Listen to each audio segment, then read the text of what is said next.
Hello students, this is question number 7 from chapter 14 of NCERT class 10th. Here we are given that on what basis would you classify energy sources as?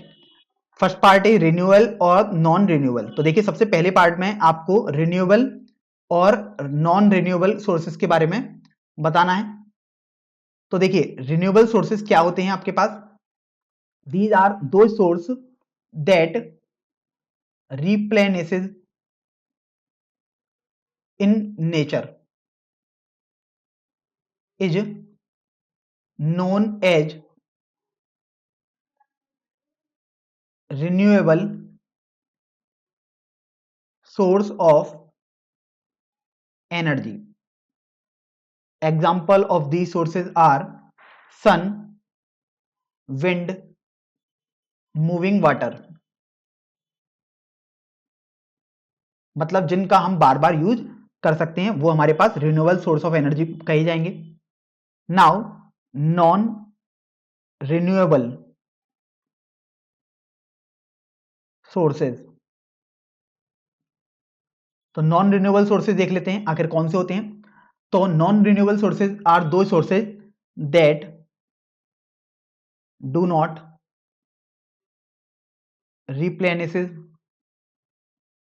in nature are called non renewable sources. Example of these sources are coal, petroleum, natural gas, etc. So these are the definition of renewable sources and non renewable sources. Now अब देखिए second part अर्थात B option में आपको बोला गया है exhaustible and inexhaustible. तो इसके बारे में भी आपको बताना होगा। तो exhaustible source, exhaustible sources are those source of energy which will deplete and exhaust after a few hundred years।